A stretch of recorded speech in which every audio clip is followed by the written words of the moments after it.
Aizawa's class had gone by too slow, and finally it was time to go home. I'm maybe in the mood for favorite dessert. Maybe I should pay Nikhil a visit, but I need to pick up some groceries to make dinner tonight. I came crashing into a girl's large chest as a familiar love husher's voice rises above me. It's Yen, I'm so sorry. Mitsuri quickly holds me by the shoulders, checking me for any injuries before hugging me tightly. I didn't hurt you, right? I'm fine. I muffled through her chest. Mitsuri releases me. My bad. I was in a rush to the flower stores to get some flowers. What's the occasion? Sorry for the yawning in this video, guys. I tilted my head. Mitsuri blushes, embarrassed to tell me. It's for someone? Oh, I see. I'm sure they must make you feel very special if they got you blushing like that. I teasingly poked her cheek. No, he doesn't. Oh, Mitsuri pouts. Obanai, My jaw drops as Mitsuri's eyes widen as she covers her mouth. Ian, please don't tell him. Mitsuri hushed voice pleads. I had wanted to get him flowers before asking him to join me to the year's autumn festival. So can you please keep this a secret? Pretty please? I giggled. Of course, Mitsuri, don't worry. I pat her back as she lets out a revealed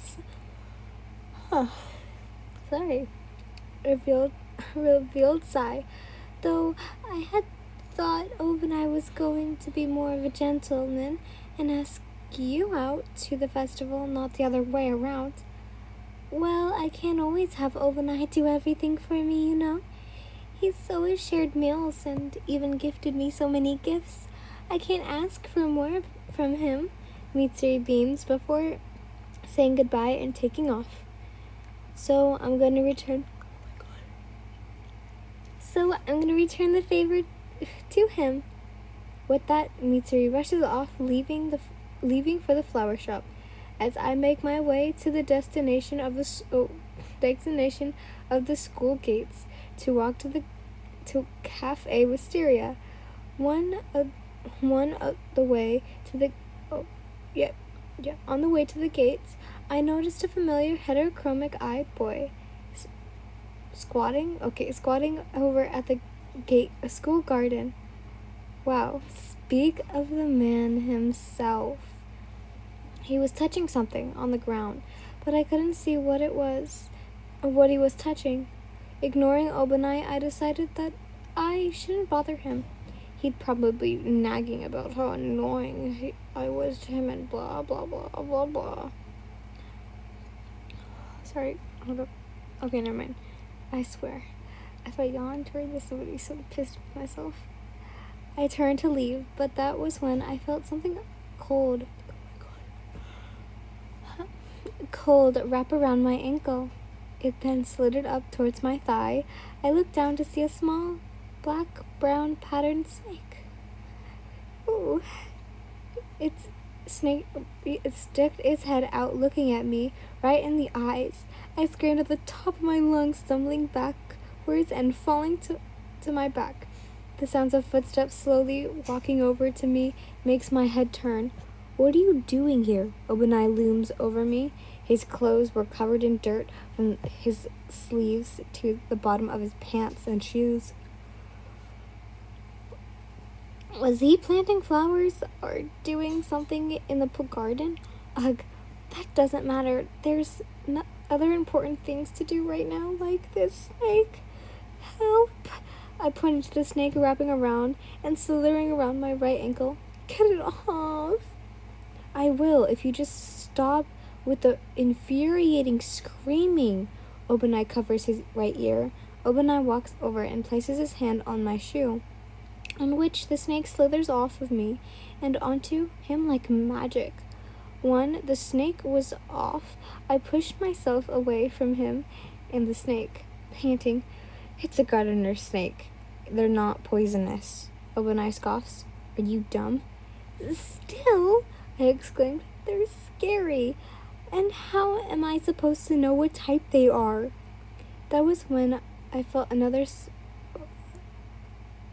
Sorry, I'm a little terrified of snakes, so yeah. Similar cold texture on my right hand. I looked down to find another gardener snake slithering around my hand. I woke, quickly crawling over to Obanai, who was standing. I wrapped myself around his legs for safety. The hell are you? Obanai loses his balance and comes landing on top of me. If Mystery were to see this, oh no. His cheeks brushed against mine. I've never seen his eyes this up close. His knees blocked my legs from moving. Our bodies were nearly touching as my face heats up embarrassed. He's too close. He's too close. He's too close. He drops the snake and used both of his hands to support his body, hovering above me. His eyes widened with anger. The snake in Obanai's hand slithers off his hand, and just as it's about to head back into the garden, the two snakes look at me. I couldn't tell if it was the angel. It's ankle, sorry. I was looking at them, or if it was lighting at this hour, but I could have sworn they were winking. Snakes trying to put you up on a date. I think they got the wrong person. I'm sorry. God damn it. Obanai scowls, leaning back on his knees. What the hell is wrong with you? Sorry. I quickly apologize. Obanai slightly exclaims, pushing himself backwards, allowing me to pop myself up, and quickly getting up. I brush my clothes and hold out a hand for Obanai. I'm really sorry again. Here, let me help you. You're so annoying. Forget it. He places his hands on his knees, getting up. He dusts himself off before walking to the garden where the snakes had slithered off to. I quickly retract my hand, watching Obanai walk back to the garden, curious as to why Obanai was in the school flower garden in the first place. I find myself heading in further. It was the same flower garden that Astronomy and I were at today earlier. Multiple garden patches of beautiful flowers.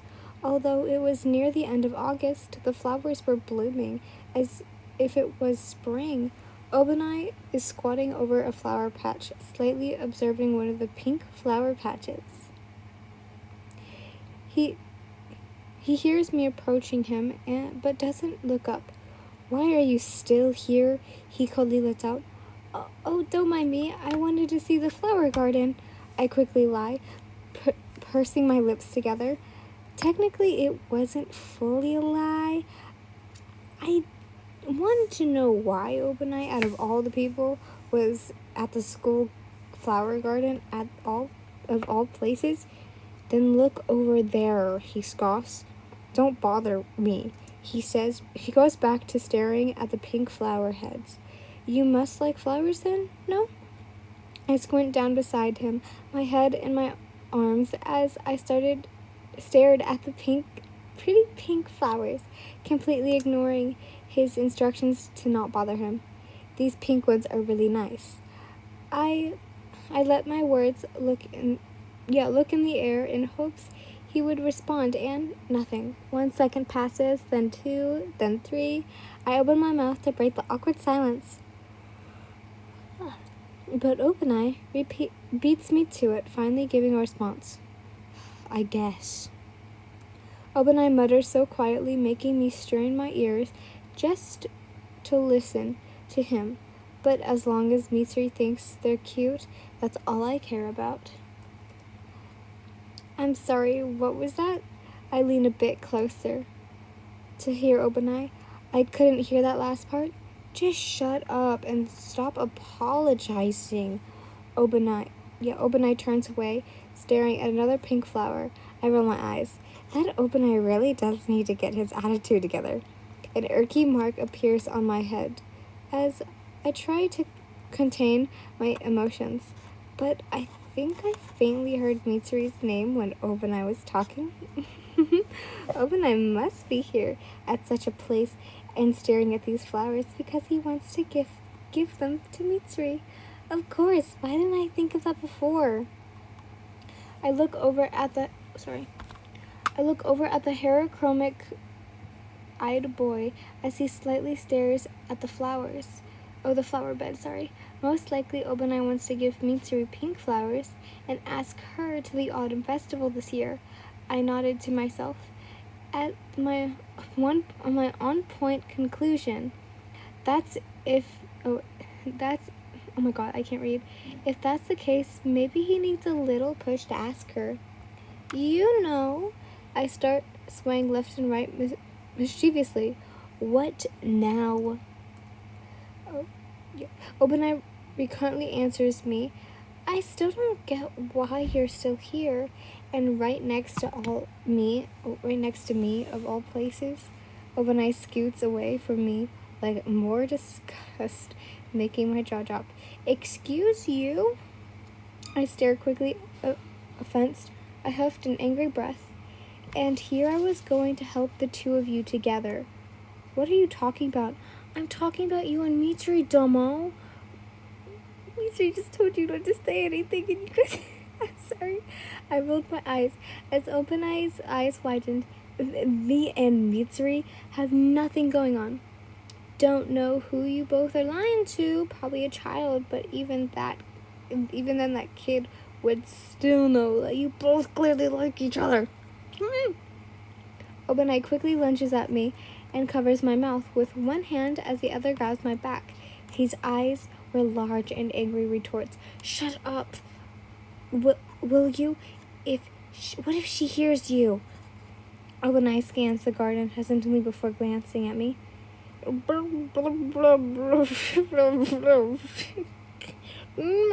there? By the way, that translates to, but she can't since she's not here.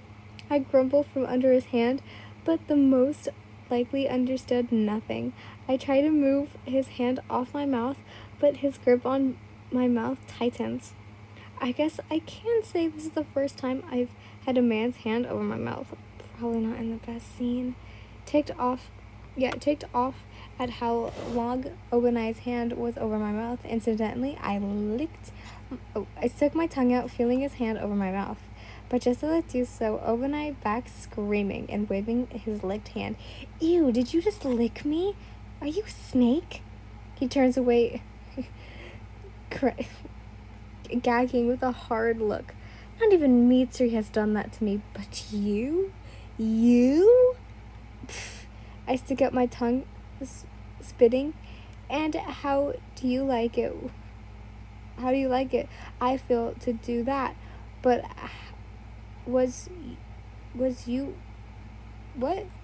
It just says, but was you? Would it take your clumsy little clammy little hand off me so I would do nothing? Sorry, the first part was really weird, so I didn't know what the... Oh, it's computer, sorry. Oh my god, I forgot my word. Okay. I wouldn't have done that if it weren't for you and that loud mouth of yours. Obanai jeers as his soul leaves his body, once again stared at his licked hand. Ew. He goes back to scanning the garden in case anyone heard. Ugh, whatever. I don't even know how Mitsuri could even like someone like you. I scoff. She's so pretty and perfect and nice, and you? I throw over to Obanai, who rolls his eyes. You're lucky you have pretty eyes. I lean in, eyeing his eyes. Otherwise, there is no redemption factor about you. Excuse you? Obanai glares daggers over at me, in which I shrug as he backs away from me. I guess that's what young love is. I make my way back to Obanai. It's not like I had any experience in that. Young love? You talk as if you're older than any of us. Obanai takes one single scan around before reaching into his backpack and taking out a hand wipe to wipe his licked hand. Disgusting, he spat. He goes back to staring at the pink flowers. I mean, I technically am older. I tell myself, but I'm doing this for Mitsu's sake. I guess you really are what she likes. What are you talking about? Do it.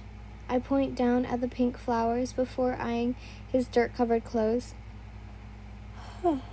Men will be men, always dirtying themselves. I know you're the one taking care of these school gardens from how dirty your clothes are. You must be doing it because of Mitsuri, right? Obanai looks away, slightly embarrassed. What are you getting at with this? So what if I take care of the garden? Give her a bouquet of these pink flowers, and ask her to the festival. What? Obanai falls back on his butt from his squatting position. You don't know what you're saying, so shut. I squat down to Obanai's eye level, eyeing his pretty eyes. Come on, you worked hard growing these gorgeous flowers, and I know you'd want to give them to the girl you like. Obanai remains silent as he turns and looks at the pink flowers beside him. Any girl would love to receive flowers from any guy. A few moments passed as I let my words sink into Obanai's comprehension. What I was saying before he finally says, I'll think about it. That's the right attitude. I grin. I pull out my phone, checking the time. Shit, it's a little late to be getting your favorite dessert. Since I was playing Cupid for both Mitsuri and Obanai, I guess I should just head to the supermarket then. Sorry, Nikhil, but I promise I'll visit you tomorrow. Suddenly, a gust of wind blows past the school, leaves coming flying past us as I shield my eyes. It was nearly the end of August, about to enter September. Of course, the weather would be changing.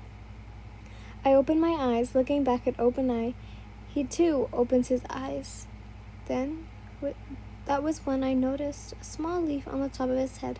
Hey, hold still, I said and stepped towards him, hand reaching up towards his head. Huh? Got it, I say, leaning back and holding the leaf in front of him. I meet him in the eyes and realize how close our faces are. That was when I had noticed the leaf being a familiar yellow shade to his right eye. I opened my mouth to apologize, but I decided not to, since most likely he'll berate me for saying sorry so much. So I quickly changed the subject. This leaf's a pretty yellow like your eye. Keep it. You're welcome. I hold out the leaf for Obanai, but rather than responding to me, he wore the most disgusted look I've ever seen in my entire life. What was that face for? Not even a thank you? Whatever. I can't hold a proper conversation with you without being judged. I point to Obanai with the leaf, extended that hopefully he'll ask Mitsuri soon for her sake. Well, I'm going to make dinner. I quickly grab one of his hands and place the leaf on his palm. But just keep it in mind, Obanai. You wouldn't want to make a girl wait too long, you know? I jog off as I wait with a wave, leaving the garden. He doesn't wave back, but at least I know he doesn't necessarily hate me if we manage to hold a conversation that long. A world record, even, staring at Obanai Igaro. Obanai's POV. You wouldn't want to make a girl wait too long, you know? I'm left alone in the garden, dumbfounded, staring at the leaf in my palm of my hands, the same hand that girl had disgustingly licked. Just the thought of it makes me sick and sends chills down my spine. Why couldn't Mitsuri be the one who did that? No. I can't have these indignant thoughts about Mitsuri like that. She's so dreamy and perfect. I really like Mitsuri. But then, why do I keep thinking of that annoying girl? You're lucky you have pretty eyes. Otherwise, there really is no redemption factor about you. Come on, you worked so hard growing these gorgeous flowers, and I know you'd want to give them to the girl you like. My eyes fall to the two gardener snakes. They were looking back at me. Their tongues were sticking out. It looked as if they were mocking me. What are you two staring at? I squint down at them as they stick their tongues out at me with demanding looks. She licked me like you guys, like she was some snake, a really loud, annoying snake. But no matter what I did, trying to ease and forget that warm, strange, ticking sensation when the girl had done that, it just wouldn't leave.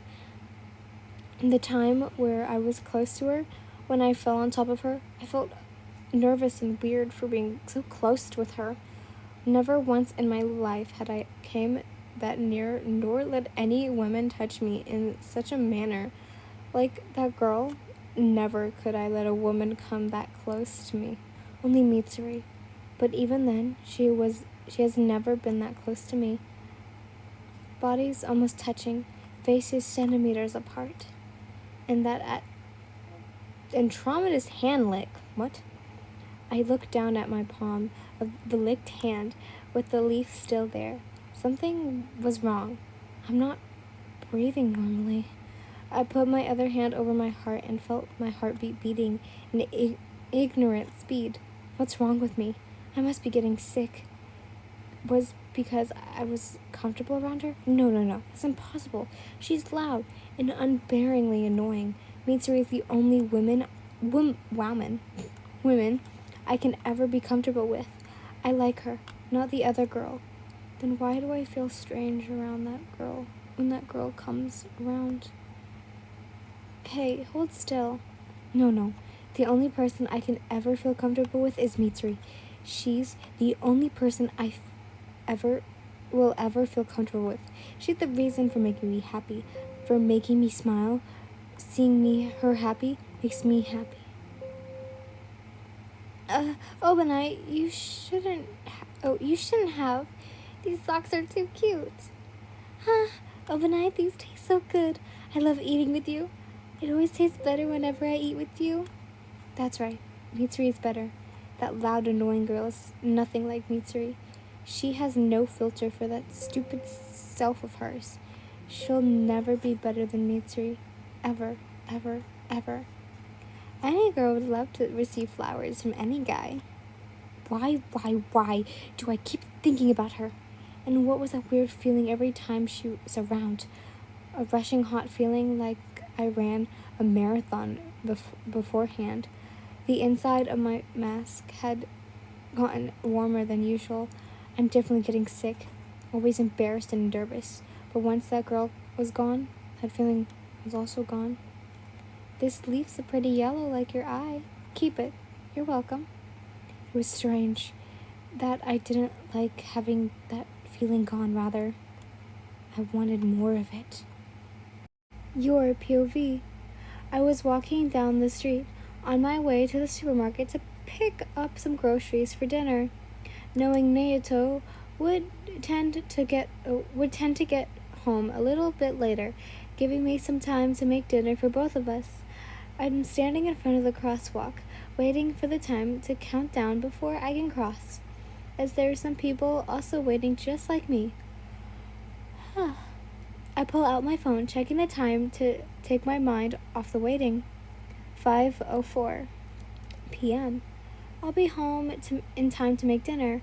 I wonder if Naoto likes pasta, I muttered to myself, but my voice suddenly fades when I am obnoxiously feeling that I'm being watched. I look around my surroundings. I look around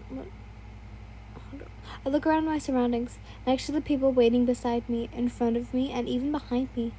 But there was no one watching me. Maybe I'm just being paranoid. Oh my gosh, I can't get this. I'm sorry, guys. Then again, that unknown person has been a little too quiet for a while. I tell myself. I glance at the countdown street timer to see that there was only 10 seconds left. What's taking so long? That was when I felt an eerie presence of someone behind me. Something warm presence against my back. Or rather, I think was someone. I abruptly take a step forward and accidentally bump into a woman before me as I quickly turn around to find no one. There was no one behind me. but I could have sworn I felt someone pressing up behind me. I swear. You should watch where you're walking. The office-looking lady pushes up her glasses. Her brown locks were tied in a formal updo bun. Luckily, it was me you bumped into, but if it was someone else, they probably would make a fuss. I'm so sorry, miss.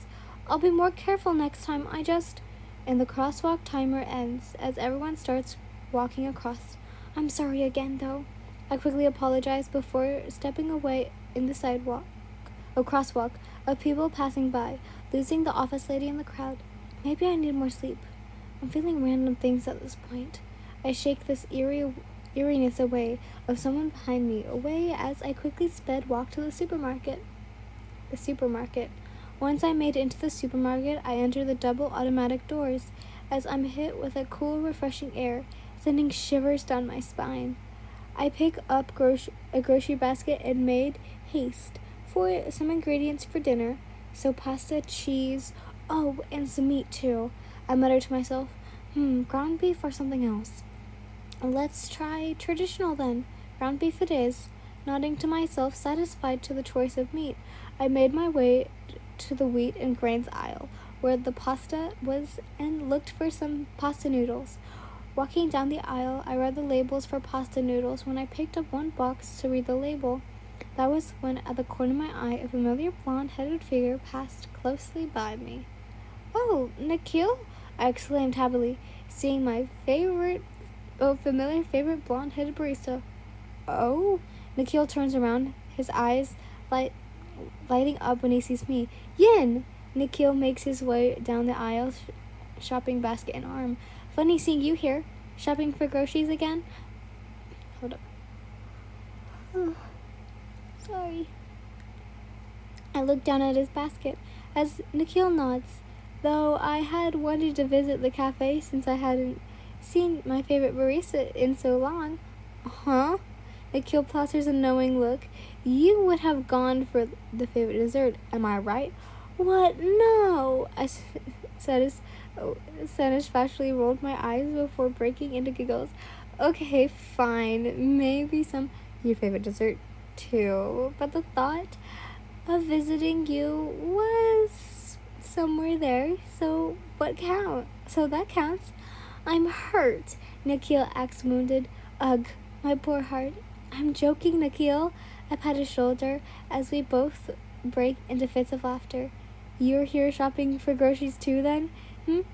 Nikhil looks down at my basket, calming down.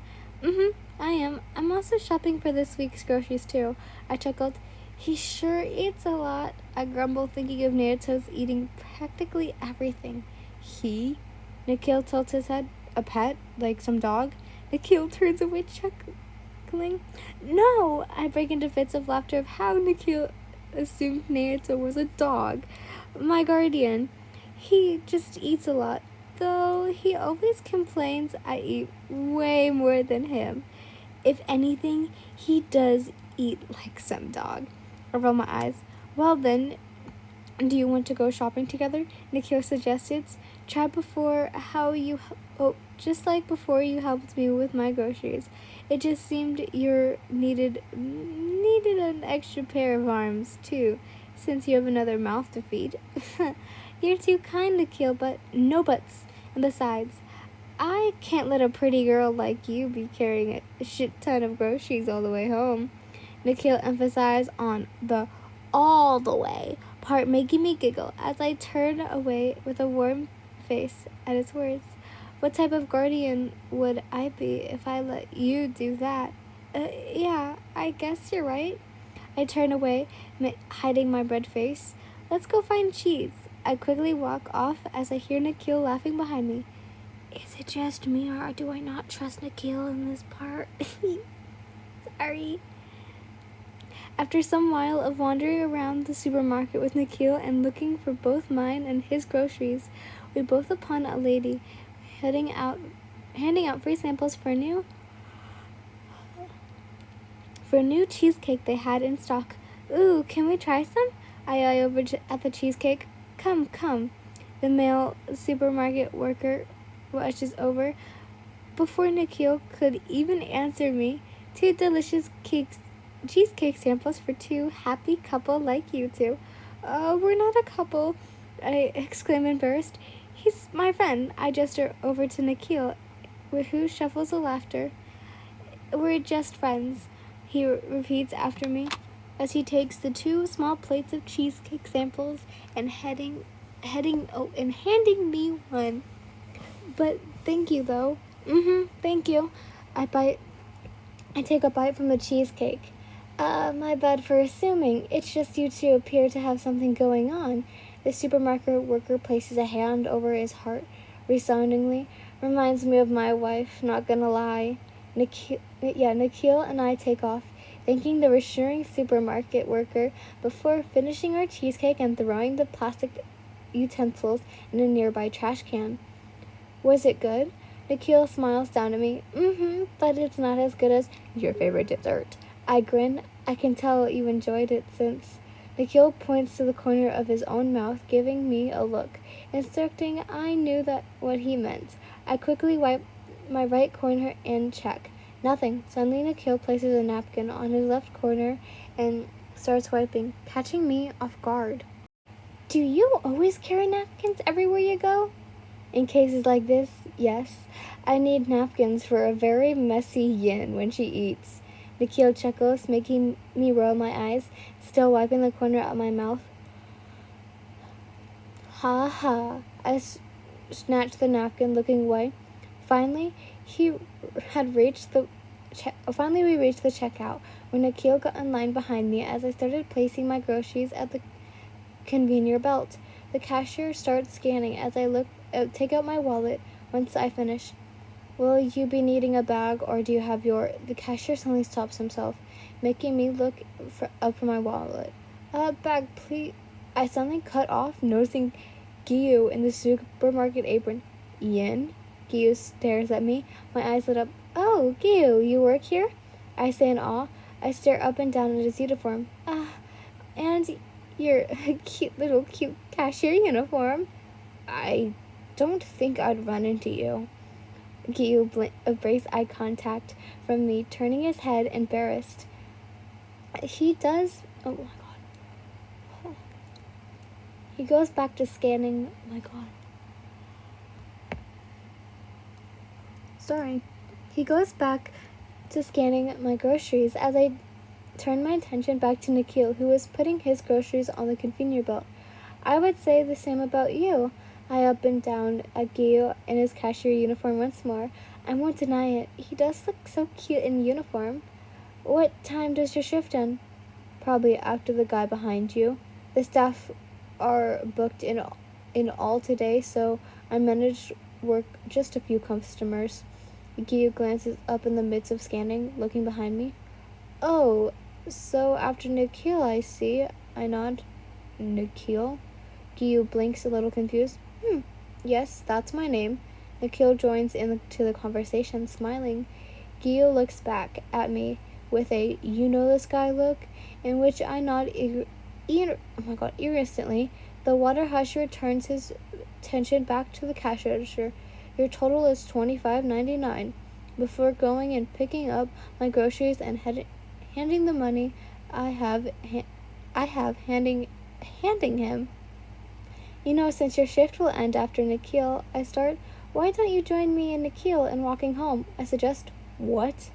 Come on, join us, Giyu. Besides, you and I live in a similar direction, so might as well go together. I beamed, recalling that the Hashra live in a direction that would have them crossing streets from where I live. Plus, the more the merrier, right, Nikhil? Yes. You should join us, Giyu? Nikhil says, unsure if he had Giyu's name right. It's Giyu. I whisper, taking Nikhil a thumbs up. The blonde-headed barista nods. Aesthetically. Giyu sounding a little unsure, but after a few moments of glancing between scanning Nikhil's groceries, he finally agrees. All right, then. Who would have thought a walk home would be this awkward? Well, awkward in a sense for our water hashira. That is, he had brought the rest of the Hashira sushi on his way home with Yin and Nikhil, since Shinobu had called him prior to his shift to get some. Oh god, I can't stop yawning. I'm sorry, I'm recording this at like 11 a.m., so I don't know why I'm yawning so much. And that strange coincidence as Yin, to his left was Yin, who was chatting up a storm with this other guy, a tall blonde fellow, brown eyes, quite attractive in many eyes, though Giyu couldn't have pinpointed where he has seen this awfully familiar blonde guy before. Giyu isn't the type to remember unimportant faces. Unimportant faces. But what type of a name is Nikhil? Who in the hell names their kid Nikhil? Giyu asks himself that. Cafe Wisteria, Yen exclaims as the three walk past the cafe. Your favorite dessert. Sounds good right now, but I have to go make dinner. Don't let the manager sees us. He places a hand on Yin's shoulders and quickly hides behind her jokingly. She'll call me back in for another shift. If she sees me hanging around since I'm supposed to be at home by now. Yin laughs and Nikhil is joking as Giyu's eyes flicker over the blonde male's hands on Yin's shoulders. Just who is this guy? And how is he so close to her, touching her like that too? Giyu wonders to himself. Yin's giggles brings Giyu out of his thoughts, though he couldn't help but be curious. I wonder if they're friends. His head was full of thought, wondering if friends would have touched each other like that. Then again, Giyu knew nothing about it, since has never happened to him before. Giyu knew Yin was friendly with other people, friendly with the Hashira, the Commando Squad, and unfortunately, the Kazuki. Though Giyu couldn't explain why he was feeling such nauseousness towards someone he didn't know. This Nikhil guy, someone who was so friendly with Yin as she was of Nikhil. In a way, Giyu had thought that he was a little special when Yin had asked to be his friend, but seeing how she acts like to everyone, this contracts his thoughts of her. That was when Giyu's phone suddenly rings. The caller ID was none other than Shinobu, most likely nagging the water Hashira to hurry his ass up home. Oh, it's Shinobu! Yin peers over Giyu's shoulder, near his face, and catching him off guard. You probably should take that, knowing that it's Shinobu.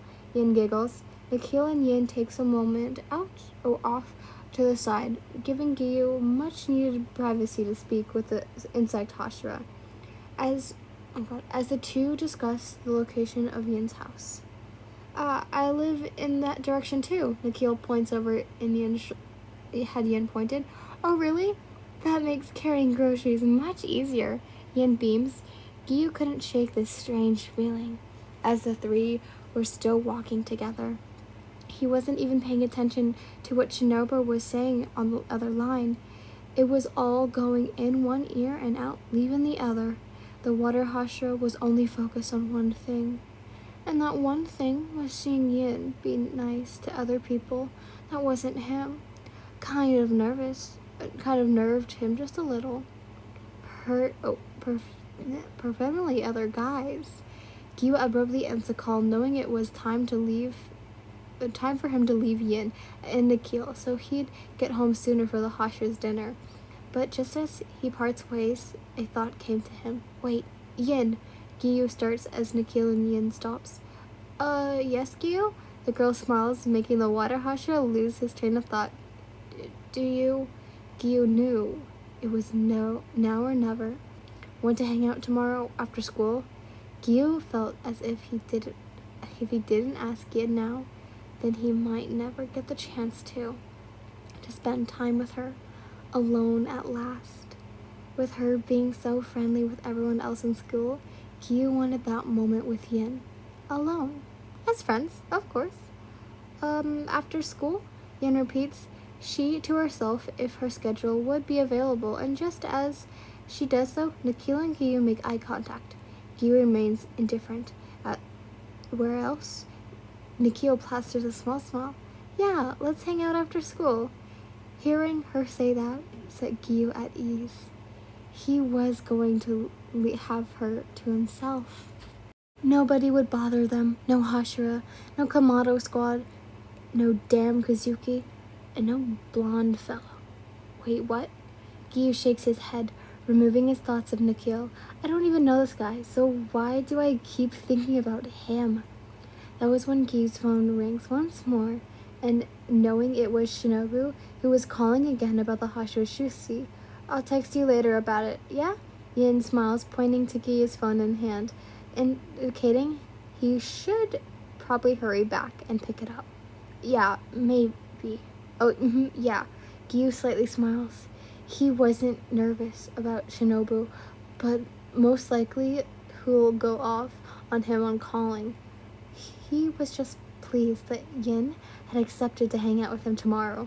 The water Hashira went his separate way, rushing back home for the other Hashira's dinner, leaving Nikhil and Yin, who went on their path home. Once reaching Yin's house, the girl thanks the blonde-headed barista as the two parted ways. Needless to less, today was quite an eventful day for everyone, especially some feelings towards one another.